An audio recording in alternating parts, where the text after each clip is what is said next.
Bueno, lo que me gusta mucho y me impacta es el manejo que tiene del relato y del espectador. O sea, hay todo un tramo en el que nosotros estamos ahí en el relato, estamos participando, ¿no? O sea, como si fuésemos, no sé, una mosca, un perro, alguien que está viendo. Y de pronto nos echan, ¿no? O sea, nos echan porque empieza un relator. O sea, nosotros eran los que veíamos la escena, estábamos adentro de la escena y de pronto nos echan de esa escena, ¿no? Porque aparece un relator que empieza a contar la historia de esta mujer que había perdido, que había tenido un hijo, que esto, que lo otro, o sea, y la historia de él también, ¿no? Entonces, ese echarnos de la escena como si nos dijeran, bueno, yo ahora les voy a contar lo que está pasando, o sea, como que nos bajan del escenario, o sea, hasta ese momento la sensación que yo tuve, por supuesto, ¿no? Es como que estamos arriba de un escenario viendo todo lo que está sucediendo y de pronto cuando aparece el relator es como si bajásemos a ser espectadores y el relator nos va contando, porque lo que pasa es que este personaje así, este personaje asá, o sea, nos empieza a relatar, pero ese juego que se inaugura ahí empieza todo el tiempo, o sea, cada vez que es un manejo del tiempo muy, muy, muy hábil, digamos, en el sentido de que cuando estamos en la emoción del aquí y ahora, que es cuando estamos en el escenario, después nos bajan del escenario, ¿no? Somos espectadores y aparece el tiempo, aparece el pasado, la historia de ella, la historia de él, ¿no? Toda la historia. Y otra vez nos invitan al escenario cuando se dan los diálogos y otra vez bajamos y así, o sea, ese movimiento me parece un recurso muy interesante del autor, ¿no? Ya hablando así de cómo se relata una escena. Eh, bueno, en la última frase nos damos cuenta que a este señor lo habían perseguido y le mandan a esta mujer para que lo agarre, o sea, lo meta preso, Ujú. digamos, ¿no? Eh, algo él había, algún delito había realizado, ¿no? Por eso, eh, bueno, ella entra en juego con de esa forma, digamos, ¿no? Eh, ¿Cómo es el señor, este hombre? Vamos a poner el hombre y la mujer, que es lo que creo que es así como las ubica la, el autor. Bueno, este hombre, de lo que nos cuenta, parece ser, ya visto sobre el final, para atrás, digamos, ¿no? Que era un delincuente muy hábil, realmente muy, muy hábil, eh, que sabía calcular exactamente todo, o sea, entraba en la lógica. Cada vez, o sea, él pensaba cada movida, cada ida, cada cosa que hacía, la tenía muy en claro y entonces por eso que sería muy difícil de agarrarlo. Tenían que buscarlo de alguna forma, ¿no? Entonces, en el cine negro, no, el cine negro de los años 40, los años 50, la novela policial, ¿no? De aquella época, fundamentalmente era chercher la femme, ¿no?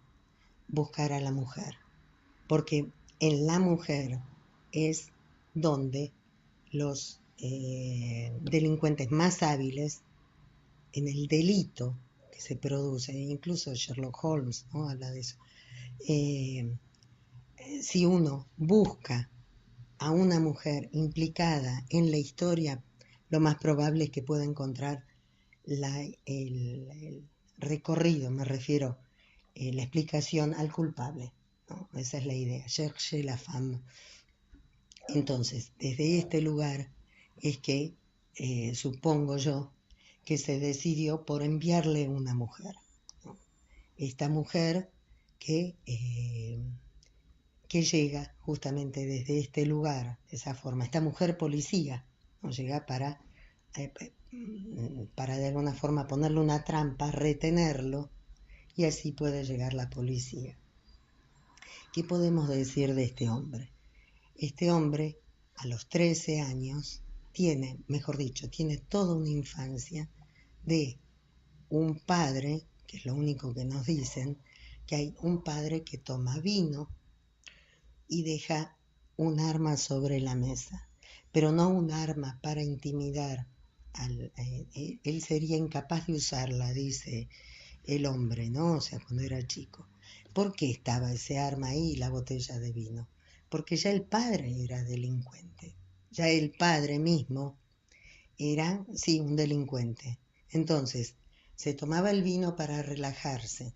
¿Por qué el vino para relajarse? Que es lo mismo que hace esta mujer. Quiere alcohol para relajarse, porque viene de una situación muy estresante, como puede ser haber cometido un delito. Pero a la vez está listo para salir, ¿no? A defenderse o lo que sea porque tiene el arma, pero no para agredir a su hijo por lo pronto, sino para defenderse, ¿no? ¿Qué pasa con ese, qué pasa con ese fuego? ¿No? Ese fuego que se quema todo, ¿no? La casa esa. Y que a partir de ahí él empezó, él encuentra que la casa es es el proyecto en el que uno está. No es 4 paredes y una cama, como ella le dice, sino que dice, no, es el proyecto en el que yo estoy. O sea, ¿qué es un proyecto? Un proyecto es algo que a uno lo proyecta, es algo que a uno lo manda para el futuro. Entonces, ese proyecto es lo que a uno, el ir para adelante, es lo que me permite el andar, ir para adelante, y sobre todo si me vienen persiguiendo, es lo que no me permite ver para atrás y caer en la angustia. Ese es un mecanismo típico de los seres humanos, que tenemos esta cuestión de hacer proyectos, ir para adelante para no mirar para atrás. Es un recurso que se tiene. Entonces, este joven de 13 años aprende a medir, absolutamente todo medir, ¿no?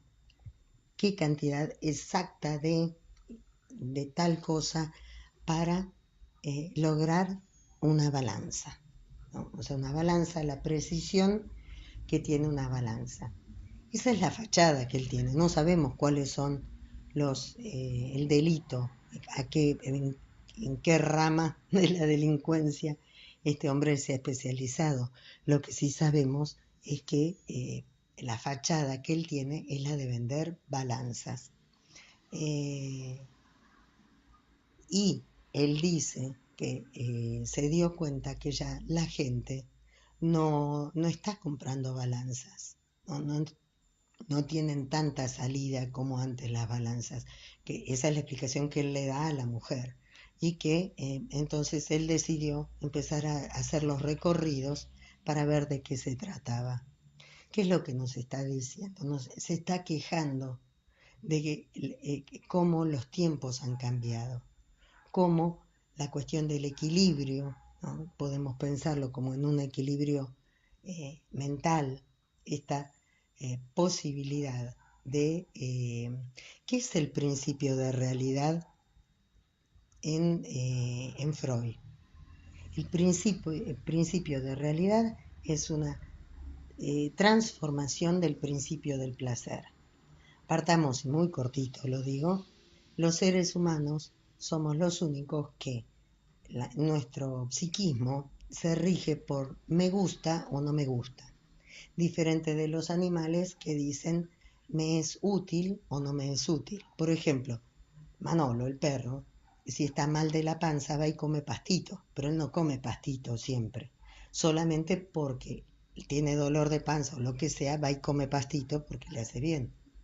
Pero si a uno no le gusta la verdura, la mamá nos pudo haber presentado la verdura como haya sido, pero si no te gusta, no te gusta. Esa es una queja que todas las madres hemos tenido con respecto a nuestros hijos. No me come verdura, decimos, ¿no? La preparen como la preparen. O después de grande uno dice, ay, mira qué rico esto, toda mi vida mi madre quiso dármelo y yo, no, no, no, no. O sea, nuestro aparato psíquico se gira en torno al me gusta o no me gusta. Pero ese es el principio del placer que nosotros tenemos. Esto es bueno, me lo quedo, esto es malo, lo rechazo.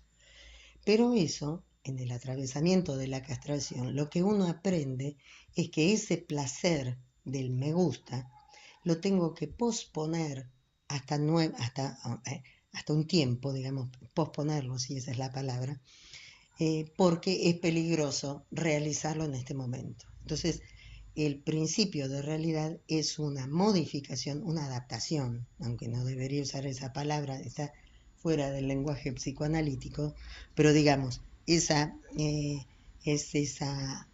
uno tiene que aprender a acomodarse a las circunstancias con la ilusión de que más adelante voy a lograr tener ese placer que ahora lo estoy posponiendo.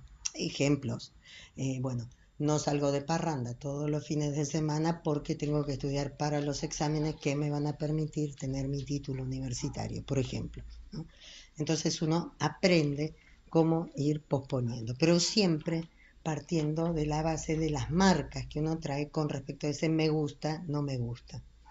Entonces, este hombre aprendió justamente por esas marcas tan fuertes que tiene de este padre, de un padre que él sí hacía lo que, eh, lo que se le ocurría en el momento. Supongamos que era ladrón, por así decir, el padre de él, ¿no es cierto? O sea, no pensaba la lógica, ¿no es cierto? Y es eso lo que él tiene que aprender. O sea, lo que nos está diciendo es que pareciera que este padre de él era un padre que en el momento se jugaba, ¿no? O sea, hacía lo que tenía que hacer. Y después, tan es así el error que comete, que aparentemente ese incendio tan grande resulta en esa noche y uno cabe suponer que el padre quedó atrapado en el incendio y que este niño de 13 años habrá sido rescatado, no sabemos, pero nos está hablando de una luz muy importante, la luz del incendio, digamos, ¿no? Entonces,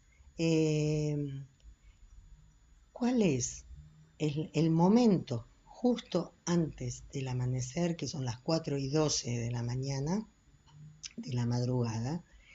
El momento justo antes del amanecer es el más oscuro de todos. Es así, está comprobado. Cuanto más oscuro está, seguro es que va a aparecer el amanecer.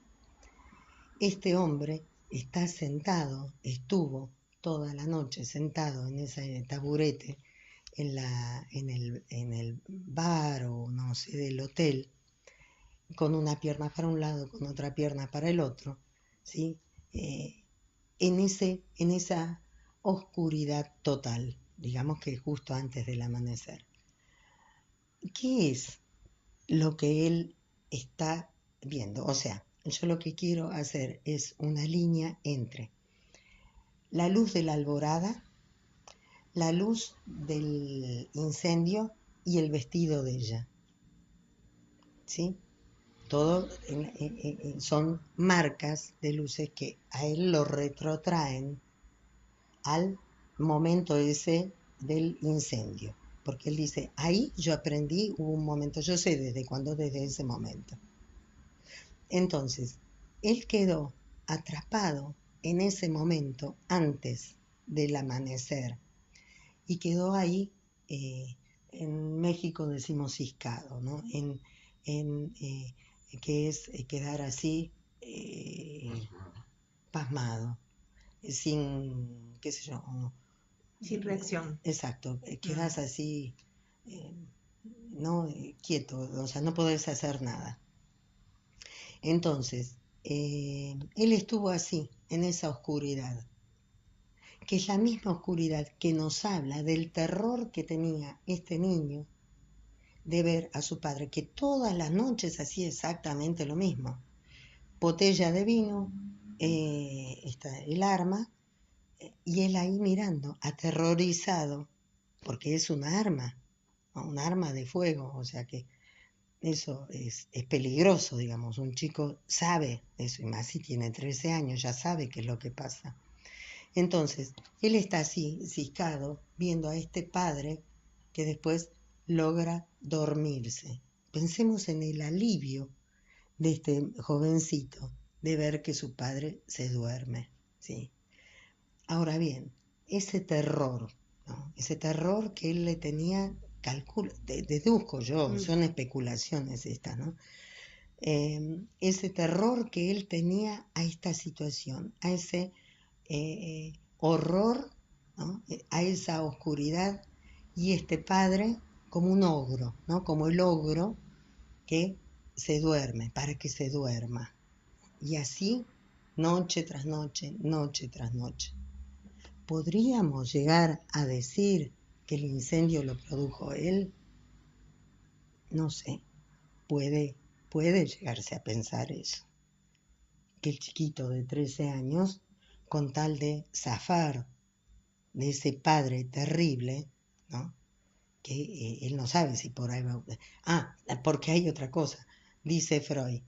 Cuando el paciente dice, estoy hablando de una señora así, así, así, así, no vaya a creer que es mi madre.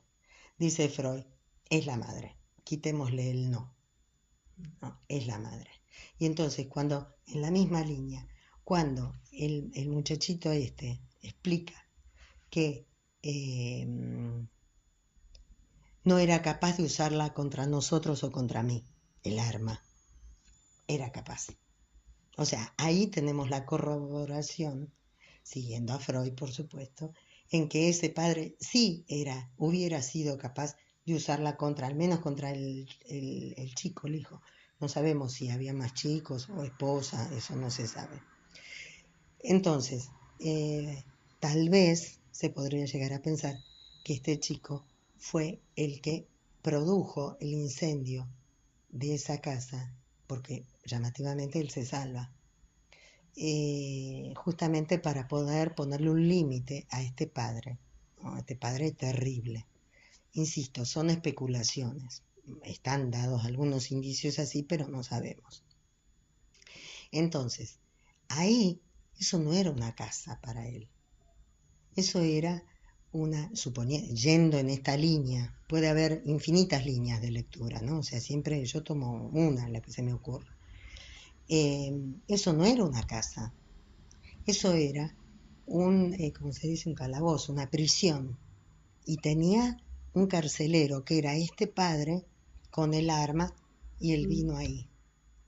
Entonces, ¿qué implicó poder romper los barrotes, incendiar todo eso? La libertad. Entonces, la casa para él no va a ser 4 paredes y una cama, como le dice ella, sino que la casa para él va a ser la libertad, el proyecto, un proyecto para andar, para ir para adelante. Bueno, es muy hábil, ¿no? Muy hábil, muy preciso y todo eso. Mientras leías el cuento, yo pensaba bueno, voy a ir a la mujer, porque para después volver al hombre este. ¿Qué más de este hombre?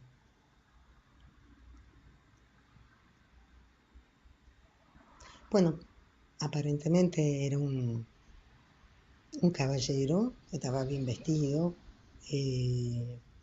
conocido, hacía 16 años que volvía a ese hotel, o sea, él sabía todo eso, tenía una fachada, ¿no? Importante, me hace acordar a Breaking Bad, la miniserie esta, las fachadas que tienen los narcos, ¿no? De hombres buenos ciudadanos, ¿no? En Breaking Bad el protagonista es un profesor de de química y toda la historia, y después se pasa haciendo meganfetamina, no sé qué es lo que diablos hace. Y nos muestran las trastiendas de todo eso, ¿no? O sea, ¿qué es lo que nos está diciendo con esto? No todo lo que reluce es oro, ¿no? O sea, ¿qué hay detrás de eso? Bueno, evidentemente la policía lo había seguido, pero él, la fachada que daba al conserje del hotel es que él era un señor vendedor de balanzas, ¿no? O sea, muy, muy bien, un empresario, digamos. Eh, bueno, sí, vamos sí, nosotros sacamos, o sea, el final, pero es posible también, ¿no? O sea, uno piensa, en algún momento pensaba yo, digo, que es un encuentro con sí mismo, o sea, este juego entre el hombre y la mujer, ¿no? Es, uno es lo que le falta al otro, o sea, digamos, uno es la castración en el espejo, nos dijera Lacan.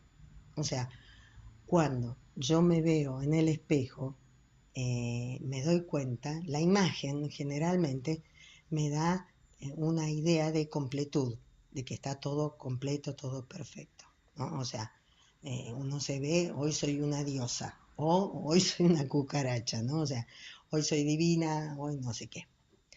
Pareciera que uno está completo. Sin embargo, cuando uno se mira en el espejo, yo me miro y digo, yo no soy hombre, yo no soy joven, yo no soy, qué sé yo, china, yo no soy rubia.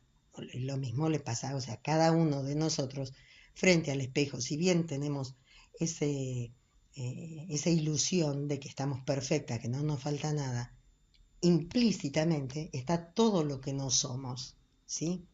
Entonces, pensar en esta pareja de pronto me podría llevar a ese momento en el espejo, donde uno es lo que le falta al otro.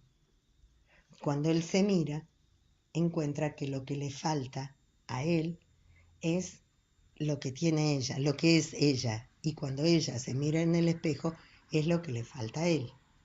Porque él da una idea de una imagen, de una vida toda organizada, toda planeada, toda lógica, toda tac, tac, tac, toda organizada, mientras que ella es un tiro al aire, un desmadre, ¿no es cierto? O sea, la historia que al menos ella cuenta, ¿no? O sea, él no toma alcohol, ella toma alcohol. Los zapatos tienen que estar impecables y ella se los moja. Ella no tiene problema de no vestir un chal, como si está con traje de fiesta tiene que tener un chal. O sea, eso, ¿no? O sea, como si fuera otra posible lectura, es esta de poder confrontar, y digo frontar de frente, ¿no? O sea, de poner juntos dos fachadas tan disímiles una de la otra. Entonces, esa es una lectura posible, ¿no es cierto? Uno es la contracara del otro, lo que me falta. Por otro lado, también podría llegarse a haber pensado, yo pensaba, mientras vos ibas leyendo el cuento, yo pensaba, esto es una ilusión, o sea, ella está, no soñando, pero digamos, fantaseando, que se está encontrando con lo que realmente necesita, me refiero. Él como, como un Dios justo, perfecto, que maneja, porque es la justicia es la que tiene balanza. ¿Por qué? Porque él no tenía una profesión, qué sé yo, de panadero, no sé, la que sea, o médico, lo que sea. Sin embargo, él vende balanzas, balanzas y es la justicia. Entonces, también el concepto de justicia atraviesa todo el cuento, porque justamente, el final nos lo dice, es un saltear esa justicia, ir contra la ley, ¿no? O sea, hacer, ¿cómo se llama? Cuando uno transgrede, ¿no? La ley. Y ella, ¿no? Está buscando la justicia en la vida, de acuerdo al relato que tenemos antes del final, ¿eh? Ella está buscando el relato en la vida. Se vuelve loca amaba a ese hombre que no es el padre de su hijo. Ahí, ¿de qué nos está hablando? Una chiquita de 17 años que probablemente tenía 16 cuando quedó embarazada. Le adornaron la oreja, ¿no? O sea, mamita, te amo, abrí las piernas, qué sé yo, una cosa así. Pareciera que ella no sabía, o si sabía, se dejó seducir por el fulano que cuando ella le dijo, estoy embarazada, mi amor, el tipo se rajó. Es eso lo que ella explica. Entonces, tiene ese hijo y no es justo. O sea, ella ahí siente la injusticia, que tuvo un hijo cuando no tendría que haberlo tenido. Y cuando encuentra el verdadero amor, ¿no? Como esa escena que ella se encuentra en una cafetería y el amor de su vida se va. Y entonces ahí ella cae en la cuenta que su vida va a ser tratar de luchar, de vivir sin él. Ese va a ser el objetivo de su vida. Pero la vida de ella era llegar hasta un punto y volver a empezar, llegar hasta un punto y volver a empezar, un punto y volver a empezar. Entonces, ella nos habla de mesas de juego, de apostar, ¿no? Y estoy ahora en esta mesa donde las cartas que tengo no son las mejores y vengo perdiendo, ¿no? O sea, pensando en eso que tiene que ver con lo... había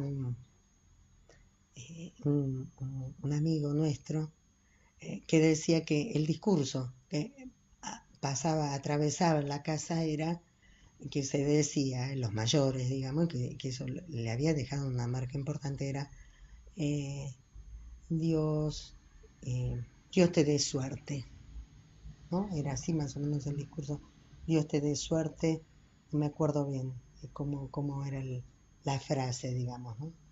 ¿Vos me la recordás? Creo que era suerte te dé Dios que el saber poco te importa. Ahí está. Suerte te dé Dios que el saber poco te importa. O sea, lo que vos podés hacer no importa. Acá lo más importante es lo que viene de afuera. O sea, en una denigración total de las posibilidades del deseo de ese sujeto. O sea, sométete, flaco, a lo que te pase, porque acá la cosa, viste, la manejamos nosotros, ¿no? Los de afuera, ¿no? Los que decidimos lo que está alrededor somos. Entonces vos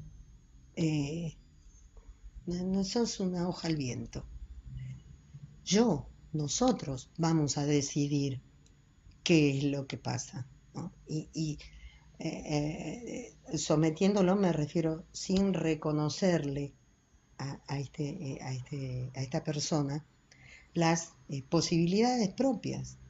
Y entonces un poco es esto lo que le pasa a esta policía, a esta mujer, que después resultó ser mujer policía. Apuesta, ¿no? Porque el azar va ¿cómo se llama? Es lo que va a primar. Vos sos una hoja al viento. Entonces, cuando se encuentra con este fulano que le dice, esto hay que controlar así y asá, porque entonces se logra este efecto de la pintura corriendo por la madera. Al anochecer y al amanecer es diferente. Entonces se logra esto y esto. Entonces, para ella es encontrarse con la justicia, encontrarse con un padre simbólico, dijéramos, desde el psicoanálisis, con un Dios, digamos, que me escucha y me da posibilidades de que es posible la justicia, de que esto no solamente es azar, sino que uno puede apostar, sí, a una nueva mesa de juego, pero soy yo la que voy a decidir cuánto apuesto, porque, bueno, está puesto el azar, ya sea en las cartas, los dados, lo que sea, pero yo soy la que voy a decidir, apuesto 1 o apuesto 1000, o en esta ronda no apuesto. Sí, me someto al juego general, pero yo decido cuándo voy a jugar y cuándo no voy a jugar, por ejemplo, o cuánto. Entonces, este encuentro con este hombre, ¿no? Que le habla de que es posible, ¿no? Manejar dentro de lo posible hay que ser muy preciso, porque si pone tanta cantidad de una pintura, tanta cantidad de la otra, exacto, él sabe, puede llegar a predecir el color que va a tener esa puerta, esa madera, en un horario y en otro horario. Entonces ella queda deslumbrada. Acá tenemos todo el tiempo, hablábamos al principio del objeto voz. Acá lo que tenemos es el objeto de la mirada. La mirada, que es un objeto. La mirada es un objeto. Vamos a explicar un poquito, muy por encima, qué es esto de la mirada. La mirada, y lo vemos muy simple. Cuando voy en el metro, cuando voy en un bus, y de pronto me doy vuelta y me encuentro que alguien me está mirando. La mirada se siente. Aunque uno esté de espalda, uno siente la mirada. O frase como Corín Tellado, ¿quién no leyó Corín Tellado que decía, la desnudó con la mirada, ¿no? O sea, la mirada hace, no solamente ver vemos todos los animales, pero mirar es recortar del entorno eso, ¿sí? Esa mirada. Y si yo soy mirado, si alguien me mira, me está cargando de luz. Es como la luna, digamos. El sol la ilumina, entonces la luna aparece. El sol no la ilumina, la luna desaparece. Algo así, son años luz de diferencia, digamos, pero un poco es esa la idea. Cuando alguien me mira, me recorta, me da identidad. Yo nazco, yo vivo, yo reluzco, ¿sí? Ujú. Entonces, esa mirada es buena, ¿no? Bueno, buena o mala, porque alguien me puede mirar despectivamente, decirme no servís para nada, sos un sorete, ¿no? O sea, me lo puede decir con la mirada nada más. Entonces, esa mirada existe. Así como también está el objeto para atraer las miradas, como es el vestido amarillo de ella. Ese vestido atrae las miradas. No casualmente, siendo mujer policía, se puso el amarillo ese justamente para atraer la mirada de él, que él la mirara, quedara cautivado. Es más, ella se desnuda, ¿no? y le muestra los senos, ¿no? Es atractivo, pero el tipo era un delincuente muy... no entró en el juego, porque ella se desnuda, ¿no? Atrae la mirada, pero él sabe contenerse. Esa es la mirada que está en fuego, sí, ahora iba el fuego, pero está puesta en juego. Pero hay objetos que a uno lo encandilan. O sea, hay objetos que a uno lo lamparean, digamos en mexicano, ¿no? Uno queda ciscado.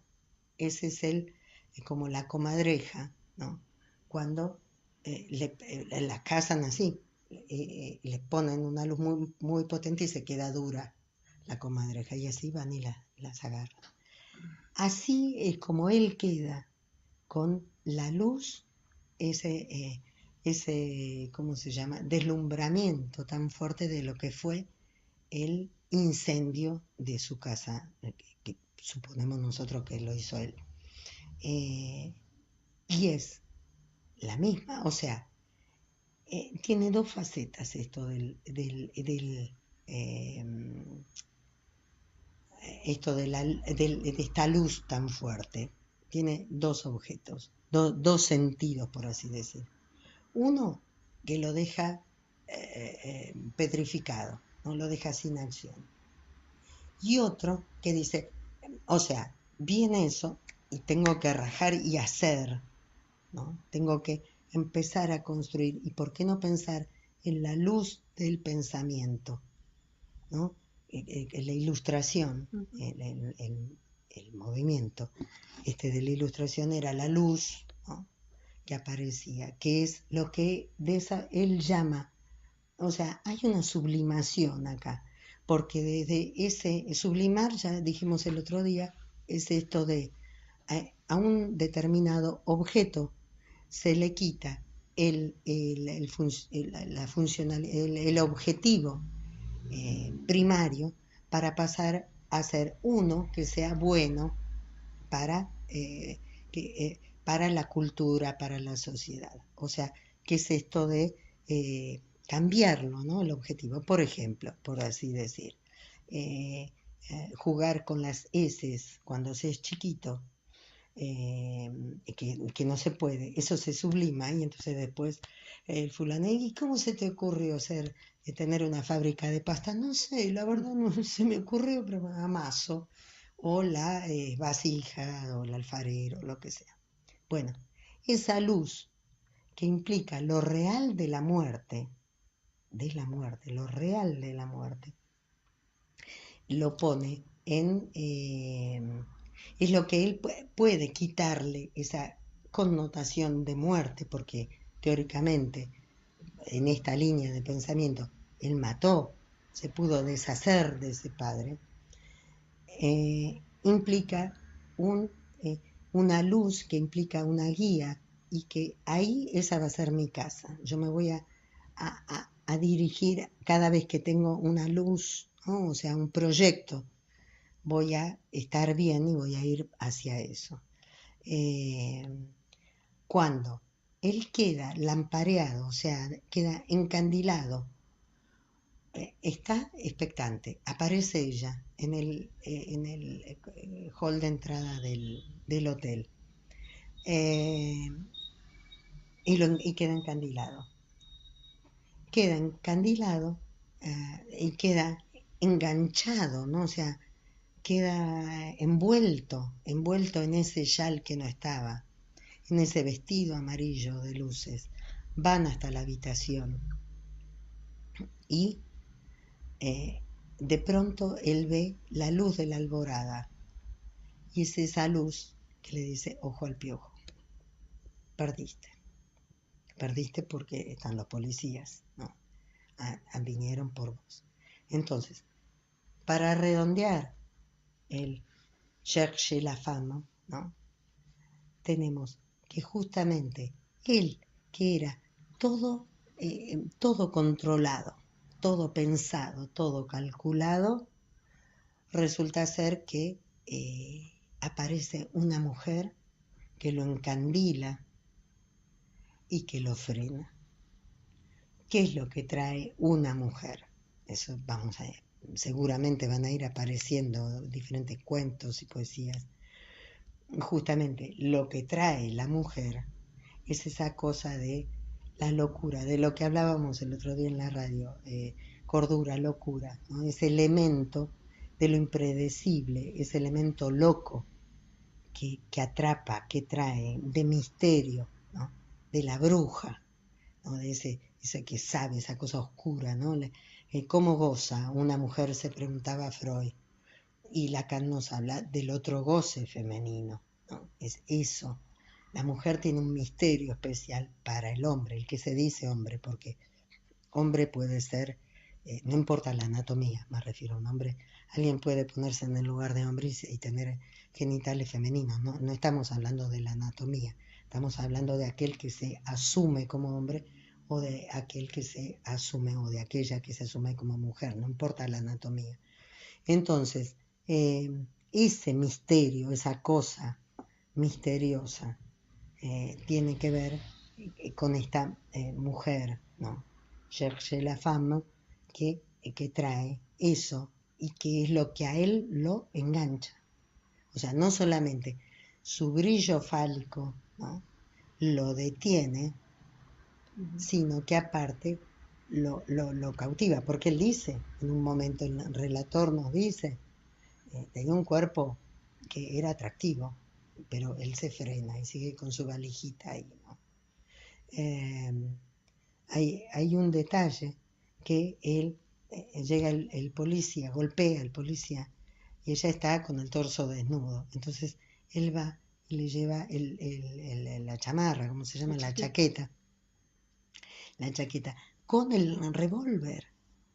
O sea, le está entregando a ella el falo. Eso sería una lectura psicoanalítica, digamos, ¿no? O sea, yo lo tenía como lo tuvo mi padre y ahora te lo entrego a vos. Y él se somete a la ley. O sea, ella lo vino a buscar para que él se sometiera a la ley.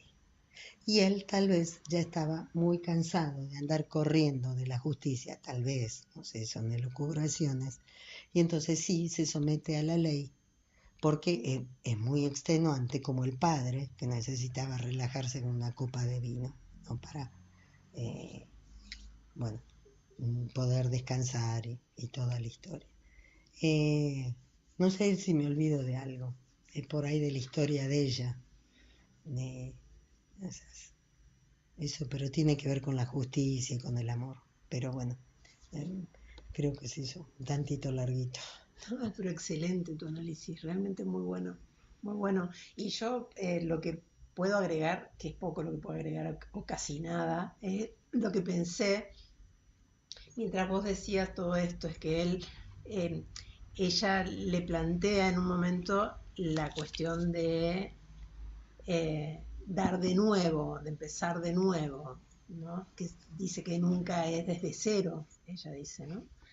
Y yo pienso que quizás él, que la está escuchando, empezó de nuevo después de ese incendio, ¿no?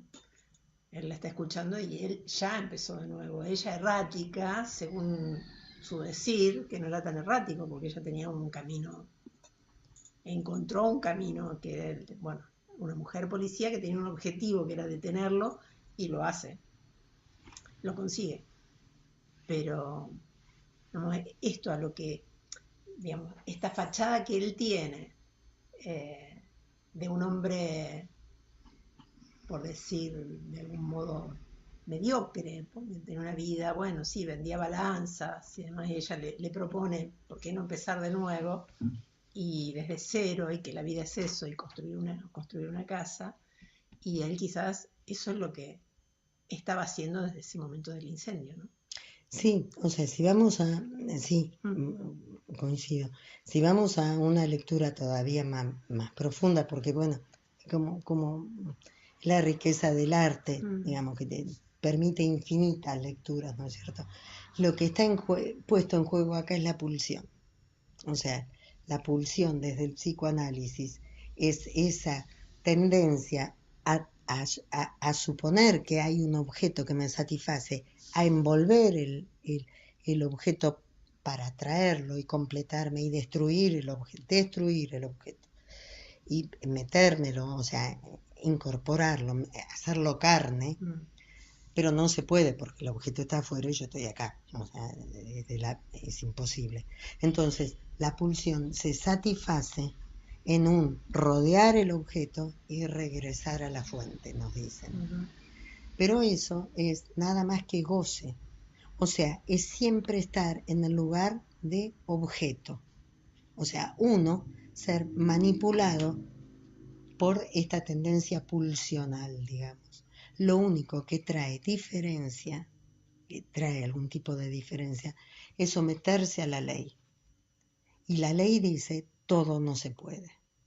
Como todo no se puede, esa tendencia pulsional que tenés se tiene que frenar. Y más adelante tal vez puedas tener placer con algún objeto similar, pero no ese objeto.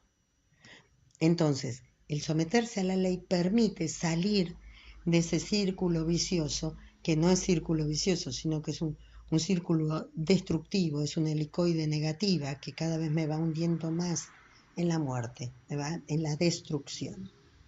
Entonces, lo que él en ese juego constante de, suponemos que robaba o no sé qué, estaba envuelto en eso.